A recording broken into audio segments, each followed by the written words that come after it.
niho ngira ngo tugarukeho cyane kuba mu buzima bw'umwuka. Umukristo wese agomba kuba muri ubu buzima.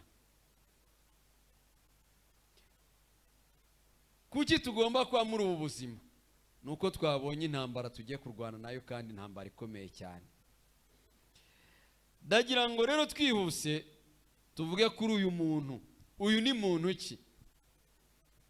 Ni umuntu ukomeye cyane. Shobora kumubona aciriritse, ari mutoya, ari muremure, ari mugufi, abyibuse cyangwa ananutse, ariko ni umuntu ufite agaciro mu maso y'Imana.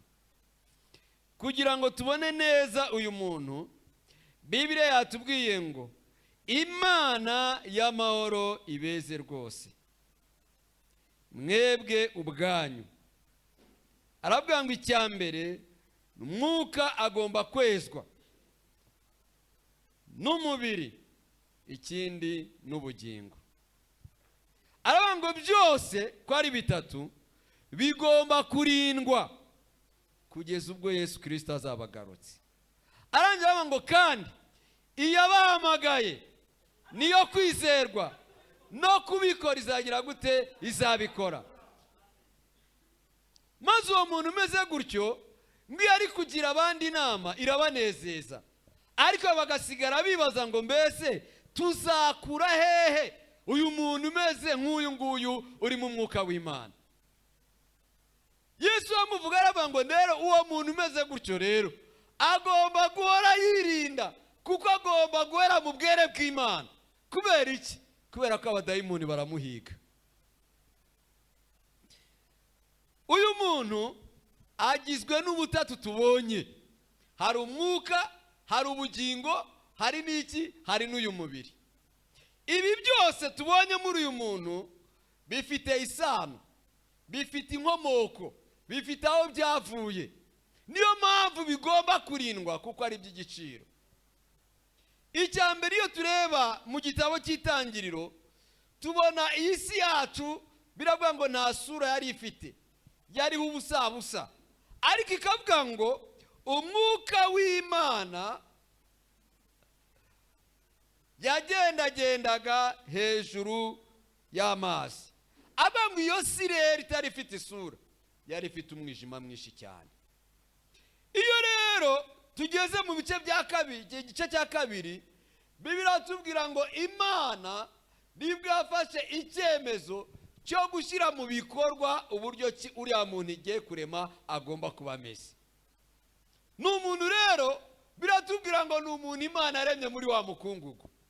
Imuremye muri wa mukungugu, Imana ibonana umubiri. Iki kintu cy'inyuma uri kureba hano, yewe nitwa BANAMWANA Nepo. Icyo ubona rero kiri inyuma kiremye mu mukungugu, ni Imana yakiremye.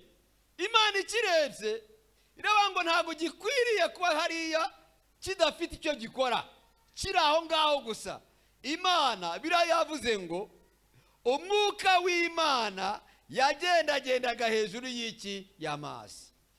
Imana iravuga ngo rero uyu mwuka ugendagenda hejuru y'amazi wanjye ntabwo ari ahangaha akwiriye kuzakomeza kuba. Imana ifata cya kibiri, ifata na wa mwuka wayo. Haleluya. Mbirabihuza. None icyavuyemo rero, havuyemo umuntu ufite ubugingo buzima. Imana iranezerwa rero, iravuga ngo ibi nibyo nashakaga. Uyu muntu rero ufite ubugingo buzima rero ameze nk'uko natwe tumeze, ni umuntu ufite agaciro. Imana iranezerwa, irangije ngo imuhe ubutware. Iyo usoma rero Bibiliya itwereka iki kuri uyu muntu? Uyu mwuka w'Imana winjiye muri cya kibiri, niwe ugirana ubusabane n'Imana. Biratuvuga ngo Imana ni umwuka. Haleluya.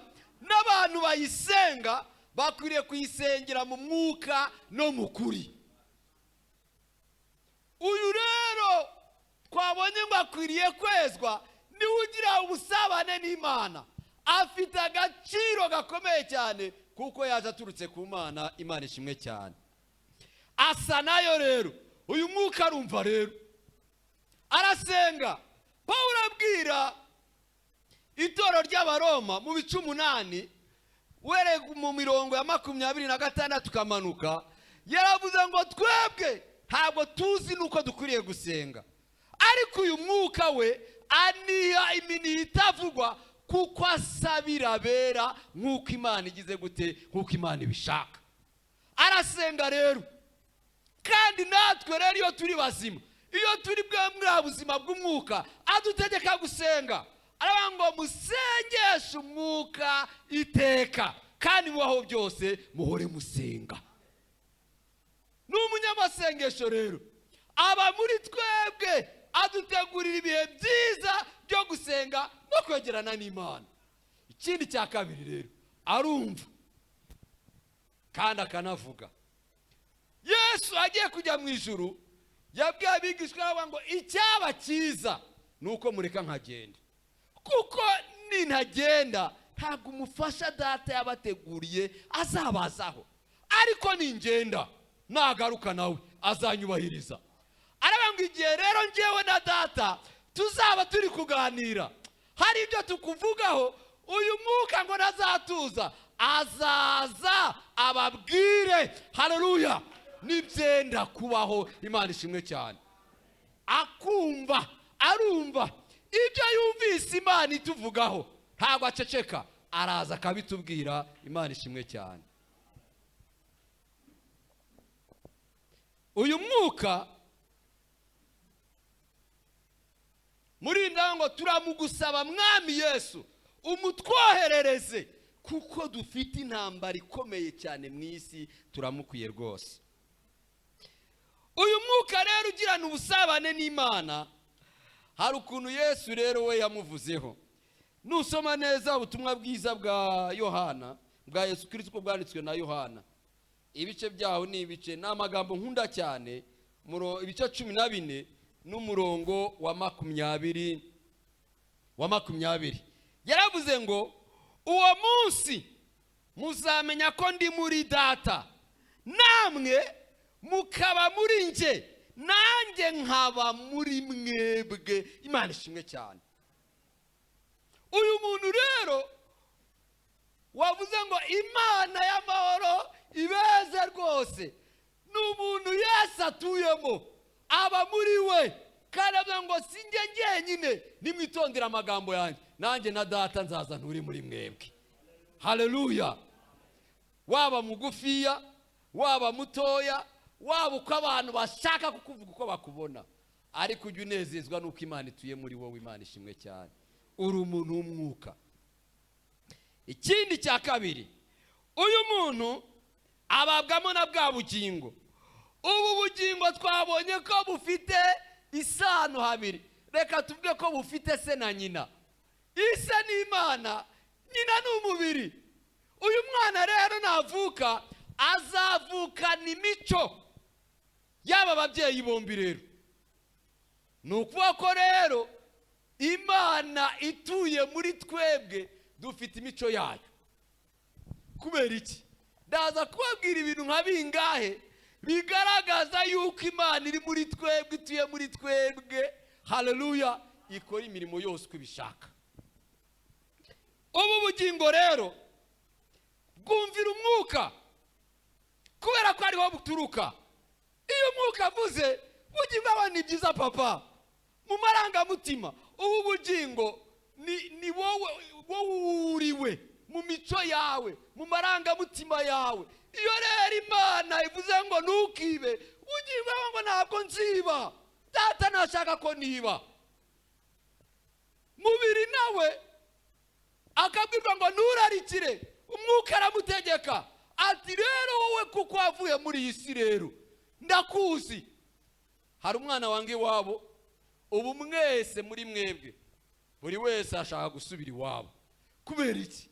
Urahakunda, hari ibyo wakundira. Uyu mubiri rero nawe ugirana ubusabane n'ibi tubona kuri iyi si, kuko ni iwacu. Ukunda telefone, bifitanye isano. Izi telefone zicukurwa mu mabuye y'agaciro aturuka muri bwa butaka. Ukunda imyenda, imyenda imera muri bwa butaka, ya matungo nayo kuri ubwo butaka. Rero niyo mpamvu igihe kinini cyane rero kenshi na kenshi iyo umwuka ari muzima n'ubugingo akaba ari muzima, uyu mubiri uba umugaragu wabo, uraganduka ukumvira. Ariko byagenze gute? Niki cyabiteye? Habaye iki kugira ngo twibone mu buzima tubayeho mu munsi wa none?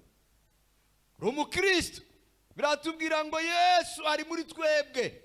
Ryari munsi twemeraga kumwakira tukamubwira ngo rero yinjira, ngwino winjire muri twebwe. Uyu mwuka rero hari ikintu gikomeye cyane yakoze rero. Yahise afata umubiri, yahise afata ubugingo, aravuga ati rero wa bugingo we, ntago tuzasiganwa rero, ndagukeneye. Muri wa muntu rero Imana iragenda ihinduramo ofisi y'ibiro byayo, iravuga ngo nzatura muri wowe. Ibiro by'Imana rero, intebe y'Imana mu muntu yibera aho ngaho muri icyo gice cy'umwuka. Kubera iki Imana yibera aho ngaho? Yohana yandika mu bice 4 murongo wa 23 n'umurongo wa 24, yaravuze ngo igihe kiraje kandi kirasohoye, iki gihe kiragoye. Pawulo abibwira Timoteyo, yambwira ati mwana wanjye, kizaba ari igihe kigoye, kiruhije kandi kiri mu bubenebere bwinshi. Abantu bazaba bikunda, bakunda imiya, bakunda ibibanezeza aho gukunda Imana. Iki kiri abango ikintu cyane ubwoba ni iki ngiki, yango bazaba bafite ishusho yo kwera ariko bahakana iki? Imbaraga zabo. Uyu muntu ateye ubwoba. Iyo umusesengura neza usanga ateye ubwoba. Guhura n'uyu muntu waguye birutwa no kuba n'umupagano utarigeze amenya Imana. Uyu muntu rero Imana yaravuze ngo najya no gusenga ntagasengere mu mubiri, ajya asengera mu mwuka. Si nibyo gusa, arangira ngo uyu muntu rero ni umurima wanjye, nkwiriye kuwuteramo n'imbuto. Iyi sarimo ifitemo byinshi cyane atazabasha kubona. Harimo ibyago n'amakuba, ni byinshi kuri we, ariko nzamutabara muri byose. Irangije iravuga ngo uyu murima wanjye rero, Imana avuga ngo mwuka wera sukamo imbuto zawe. Asukamo kwihangana, kugira neza, gukiranuka, ibintu byinshi ngo ndetse no kugira neza. Imana imaze kubona uburyo kizo mbuto zikura, Imana irangira avuga ngo rero uyu muntu niba azahura n'ibikomeye cyane hari icyo akwiriye gukora. Rero uyu muntu ntamuyoboje umwuka wera yazaba mubi kurushaho. Pawulo abwira Abaroma, yababwiye amagambo akomeye cyane, ibice 8 n'umurongo wa 14. Arababwira ngo nuko rero abana b'Imana bagomba kuyoborwa n'umwuka wera w'Imana. Imana ishimwe cyane. Abwiye Abagalatiya aravuga ngo ndavuga nti muyoborwe n'umwuka, nibwo mutazakora ibyo kamere igize gute irarikiye. Iyi kamere yaturutse hehe? Adamu amaze kuremwa, umwuka yarategekaga akambwira ati umunsi mwariye kuri iki giti no gupfa ko muzapfa. Amara igihe kinini cyane yumvira umwuka, ariko umunsi umwe ubu bugingo ranga ubugingo bukora icyaha nibwo buzapfa. Uyu mubiri nababwiye ugiranye ubusabane n'ibyo tubona. Niwe warebye cya giti Imana yababujije, arabati iki giti ni cyiza, mwiriye kugisoroma nkarya. Kuva uwo munsi bugingo yacuditse na kamere, yacuditse na mubiri, babyara iki? Babyara kamere. Niyo mpamvu iravuga ngo abayobowe n'umwuka nibo bana b'Imana. Ariko ngo nibo uwo mwuka bayobora nibwo mutazakora ibyo kamere igize gute irarikiye. Kamere rero nuko yaje ku busabane bwa bugingo utarahisemo gukomeza kumvira Imana n'uyu mubiri. Umubiri akati hari ibyo nabonye umukobwa mwiza, uyingo ati ameze ate, azunguza amabuno neza, gateye neza, twakegera tukavugana nako, nibyo kegere ugakora koreho, nuko mubiri ameze atangiye kurarikira. Ariko yaje ryari? Umukiranutsi w'Imana agomba kwezwa, umwuka n'umubiri n'ubugingo byose bigomba kurindwa. Umwuka rero ntaje gutegekwa nabyo, ahora bitegeka, aracyari hafi, aracyagenda. Niyo mpamvu yo bugingo na mubiri iyo batangiye kujya muri twa tuntu twabo, wamubonye sha, wabonye kiri ni keza, dukore gutya, mwuka aravuga ati oya, ni bibi. Bugingo garuka, ni bibi. Ntabwo atuza, ntiyemera ko bimutegeka, ahora ashaka kubitegeka, kuko mwuka yaturutse ku Mana. Imana ishimwe cyane, haleluya. Uyu rero iyo akiri muzima, Imana yavuze ngo iki? Paulo abwira abakoreno, urwandiko rwa mbere rw'abakoreno ibice 3:19, yaravuze ngo uyu muntu rero umeze gutya ukiri muzima, nzamugira urusengero rwanjye.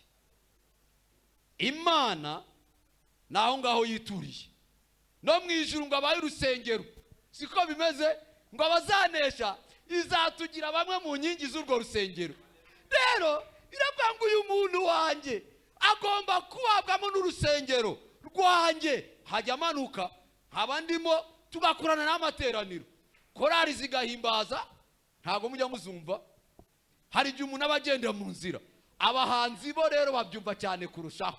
Yaba ari kugenda kumva ziramanuka, hari n'izijya ziza zikaza muri twebwe, twakongera kugaruka tukibaza indirimbo zari muri twebwe, tukibagirwa no n'ijwi ryazo. Hari igihe bijya biza. Hari igihe rero uru rusengero iyo amateraniro yarwo yatangiye, umwigisha akabona neza yuko ufite ibihe bigoye cyane, akohereza umwigisha akakwigisha, kagenda wumva jambo ry'Imana rongera rikagaruka muri wowe, nta undi muntu uhari. Kubera iki? Urusengero nyirarwo aracyarukoreramo. Haleluya, aracyarukoreramo, aracyarutuyemo. Ibyo bihe byiza, waba urwaye naho biraza, waba waburaye biraza, mu ishuri waba watsinzwe ukumva ufite ibyishimo, kubera yuko harimo n'umurima yahinzemo imbuto zo kwihangana. Uyu rero si ibyo byonyine, ndagira ngo tugaruke kuri agaciro k'uyu mubiri. Uyu mubiri batubwiye ukwiriye kurindwa. Tekereza uyu muntu umeze gutya, ngiye kubabwira ikintu gikomeye cyane Imana yamukoreye rero. Niyo mpamvu tutagomba kwisuzugura turi abana b'Imana. Uko waba umeze kose, umva icyo umwanditsi w'igitabo cy'Itangiriro yavuze, ibice 3 n'umurongo wa 22. Aya magambo iyo nyagezeho niyajya atuma ntasubira inyuma, atuma ndushaho gukunda Imana. Wamvuga uko ushaka, ariko iyi Mana ari nzima muri njyewe, ndavuga nti Imana ishimwe kuko iri kumwe nanjye. Ibyo ntago bintera ubwoba, ahubwo murareba ngo ibyo byose bidusunikira gusa nayo. N'amavuga ngo nubwo uyu mubiri wacu w'inyuma yasaza, uw'imbere uwo ngo arushaho kugenda bamusha muri Kristo Yesu. Kubera iki? Giye kumukubwira rero. Umva uko rero Imana yamwivugiye. Ntabwo ari umuntu wabivuze, ni Imana yabivuze. Yaravuze ngo Uwiteka Imana iravuga iti, umurongo wa 22, dore uyu muntu amaze kumera nk'imwe yo muri twe, kubwo kumenya ikibi n'iki n'icyiza. Oda wabyumvise? Imana wangu uyu muntu, dutuye muri we, tuba muri we, amaze kumera nk'imwe yo muri twebwe. Imwe yo muri twebwe ni iki? Iyo irepresenta Imana. Amaze kumera nk'imwe yo muri twe, umubiri, umwuka n'ubugingo ahora birinda akabyeza. Imana ikavuga ngo uyu muntu uko mubona amaze kumera nk'imwe.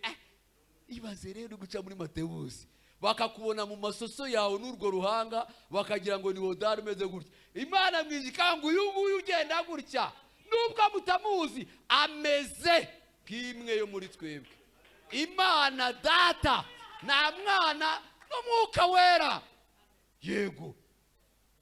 Umva ikindi, Zaburi ya 8, Zaburi 8 umurongo wa 5, iyo ndayikunda. Akajambo ushaka kuvugamo nakangaka gusa. Haravuga umuntu niki kumwibuka.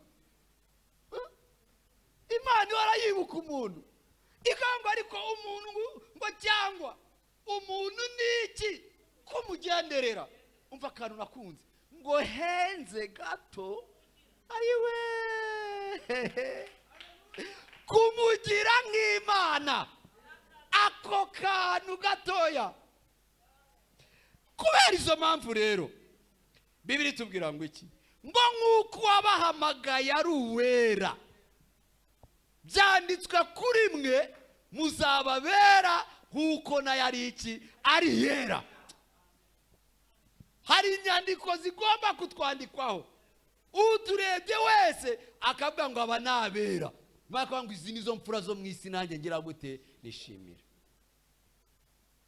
Ntabwo ari uko yabwirije cyane, ntabwo ari uko yaririmbye cyane, oya, nuko yakiranukiye Imana.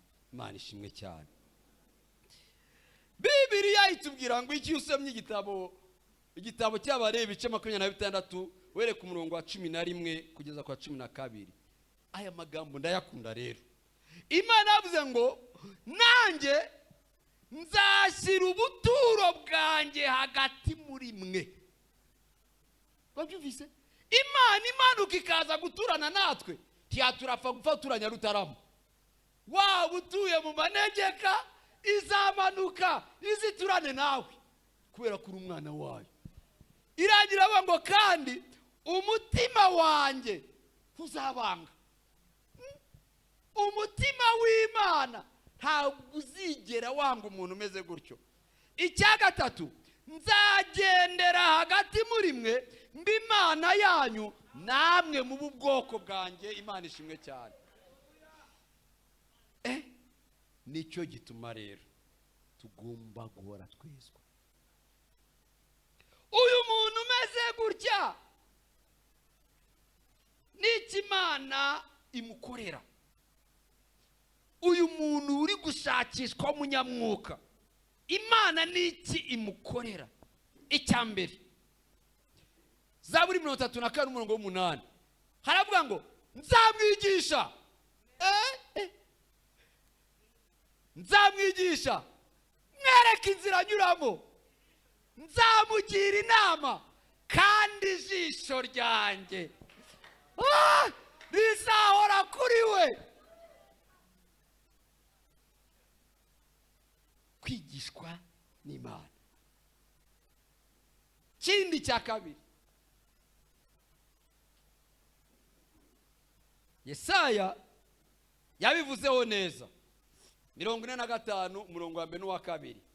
Aravuga ngo si ibyo byonyine, nzamujya imbere, ahataringaniye nzaharinganiza, ibindiza by'ibyuma nuko izabigenza. Ngo kuko yankunze akaramata, nicyo nanjye nzamukiriza. Imana ishimwe cyane.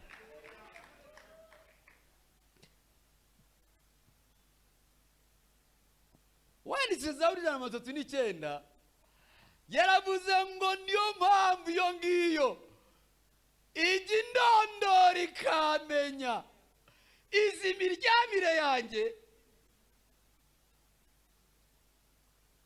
Naho wicaye aho ngaho irabizi. N'imyicarire yanjye, izi migendere yanjye, ikindi twese dutuje ngo n'ijambo ritaraza mu kanwa kanjye. Ibirizi, Imana ishimwe cyane. Iyi Zaburi ntabwo nyivugaho byinshi cyane, ariko ndagira ngo tugende tugana ku musozo w'amagambo twasomye. Hari icyo tugomba kurinda. Icya mbere, Imigani ibice 4:23 haravuga ngo rinda umutima wawe kuruta ibindi byose birindwa, kuko ari iby'ubugingo bituruka. Icya kabiri, rinda ubuhamya bwawe, umuhamagaro wawe. Wandikiye Abakorento ku rwandiko rwa mbere n'umurongo ibice 8:24 bavuze ngo bene data tubane n'Imana umuntu wese ameze nk'uko yararagize gute agihamagarwa. Kubera iki rero? Daimoni ivuye mu muntu rero, kugwa k'umuntu ntabwo ahita guwo mwanya, biza gake gake gake gake gake. Bibiliya tubwiye ngo iki rero? Daimoni rero ivuye mu muntu, wa muntu rero watangiye, wa mubiri atangiye kurarikira ibyo hanze, bya bindi bigira n'ubusabane, daimoni nayo ibibunga. Reba ukuntu twese turi hano tungana, buri wese afite daimoni yamuvuyemo, sibyo? Bravo ngo izo daimoni rero, ngaho reba byonyine, reba sample y'abantu turi hano, urebe akavagari k'abadaimoni bavuye hano. Hako batinya mu rusengero, nabo baragenda, ko biravuga ngo daimoni ivuye mu muntu igenda izerera. Reba bari ko kuzereraho,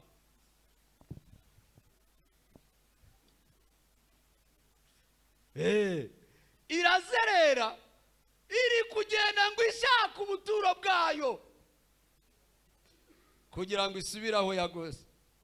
Daimoni z'ubusinzi zirazirira, iz'ubusambanyi, izirari, umva izo kabutindi ni nyinshi. Bibiri tubwira ngo iki? Iratubwira ngo Satani amanuka, yamanukanye 1/3 cy'abamarayika batabarika. Arango kandi abo ngabo mu Baroma ibice 6:8 Abefeso ngo abo ngabo n'abatware b'umwijima, n'abategeka b'ikirere bafite ubushobozi. Arangira abango rero abo iyo bari kubunga rero, yaravuze ati we ngira ngo nkore ibyiza ariko ibikantanga imbere. Ngo ninde wanyize uyu mubiri utera urupfu? Ngo ariko Imana ishimwe kuko ikiduhakunesha ku bwa Yesu Kristo. Imana ishimwe cyane. Uyu muntu rero iyo izo daimoni zigenda zibungabunga, ba Kristo ndagira ngo mbasabe ikintu kimwe, bana n'Imana umeze nk'uko ari urugihamagarwa. Twasomye ngo iyo daimoni ivuye mu muntu irazerera, niba ari ubwibone wari ubufite ikongera ikagaruka ikavuga ati mbonye noneho yongeye kwemera kongera kwibona, ntabwo iyo ngiyo niyiza. Ariko aba ngo ntabwo nkwiriye kuza njyenyine, ndazana gikuru cyanjye kibyara cyanjye, ndazana na cya sogokuru kibi mu kwibona, nzane na cya sogokuruza, nzane na kabutindi none iri ku mutwe wazo zose iziyoboye. Umuntu akaza akagira gute? Akaba yinjijemo daimoni y'ubwibone. Iyo ubusambanyi nayo rero tiza yonyine, ngwizana ibindi bidaimoni birindwi nabyo by'ubusambanyi birusha kuba bibi, kandi gatangira ari gatoya. Iyo rero nimbi tigisigiye ubuhehesi, reka da buratangira unabyoroshye kabate babate Yesu we haleluya, bava munimi rame ni inoka zivuga yego ikamwihorera yego. Ariko iyo ngiyo ikureka inaniwe, irabati njye byananiye, igushikiriza ikindi gikuru kuri cyo, nuko zigenda zerekana. Maze natwe mu nzira rero mwaba Kristo nimwihanga, nimwitonde. Muntu wese mubona ni mwiza, ateye neza, agaragara neza, maze uriya mukobwa we afite nyashi, biriya binyashi ndabikunda. Urakunda ibinyashi, nyamara niba utabizi bifite ibindi bidayimoni birindwi birusha kuba bibi. Nawe wakireba, waba uri no mu materaniro ukajya ikireba ukavuga ati mana yanjye we, ikibuno cyonyine dayimoni afite imbaraga. Iyo Satani rero amaze kwinjira akora iki? Aragenda agakinga rwa rusengero rw'umwuka twabonye. Uyu muntu rero ntabagisenga, niyo agiye gusenga hari n'igihe mwuka mwati cyo kusenge ninaniriwe, niwe muri Matewusi natatse uyu munsi, nabwiraga benshi reka iryamire sha, ejo uzaba usenga n'umunsi. Yo wajya gusenga ati Yesu mwana wanjye na Bikira Mariya mwana wawe, nuko nguko yatangiye gukinga imiryango y'urusengero. Niba hari ikintu kibi ngiye kubabwira gikomeye cyane cyagize ingaruka Isirayeli ifite uyu munsi wa none, umunsi Nebukadinezari yagotaga Yerusalemu, hari ikintu bibagiwe gikomeye cyane. Salomo yango mani igihe tuzagotwa tugaterwa n'ibyago, aravuga ngo maze abantu bitiriwe izina ryawe nibagenda bakerekera kuri uru rusengero uzabumva uri mu ijuru. Iyi dayimoni yatangiye kukubuza gusenga, menya ngo ibyawe byakomeye. Icyo Satani azakurikirana iki? N'ubutaha naza azahita akuramo igitereko ibintu byose. Ijambo ry'Imana uzaba ugishaka kuryumva, za ndirimbo nazo reka da, uzasigarana za zindi zo muri ndagaswe kandi wari umuramyi mwiza. Ikindi, kwera imbuto ntibizongera kuba bigihari. Iyi dayimoni rero izana izindi zindwi zikwisha mbi. Nuhe mwanzuro twayifatira rero? Nuhe mwanzuro twawufatira? Kora kumbona amasaha yagiye byari byinshi. Hari amagambo ari mu maganya Yeremiya rero ngira ngo tuganireho, dusorezeho tunasenga. Amaganya Yeremiya ibice 5 umurongo wa 21. Haravuga ngo utwigarurira Uwiteka, natwe tuzaba tukugarukiye, tugarura ibihe byacu bibe nk'ibihe bya kera.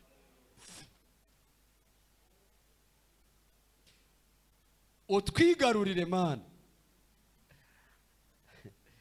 Buriya rero uyu muntu twabonye Imana yahaye agaciro kameze kuriya.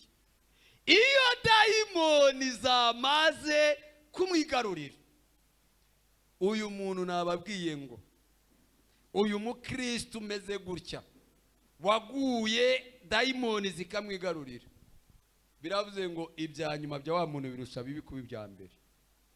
Sibyo?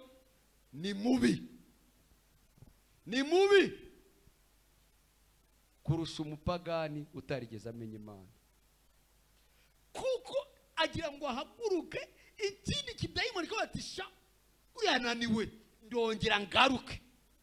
Urajye hehe? Byoroshe gutya. Yewe mwana w'umuntu, Uwiteka yakweretse ikizi cyari cyo. Nta mupantekote hano turi musengero wa pantekote utazi icyaha icyari cyo. Nta utazi ukuntu umwuka w'uburondozi akora n'igituma ahaguruka aje kurondora. Hari utabizi? Nunayabani Yesu we uvuga Uwiteka avugana nawe. Buri wese atangiye ati suko ajya bagira ndabirambiwe. Buri wese ati igitima kiravuga. Ni ibiki Imana irambiwe? Nyagasani, Imana y'amahoro ibeze rwose. Mwebwe ubwanyu n'umubiri wanyu n'ubugingo n'umwuka byose bigomba birindwe kugeza ubwo Yesu azaba agarutse. Ibahamagara rero niyo kwizerwa, no kubikora izagira gute? Izabikora. Amen.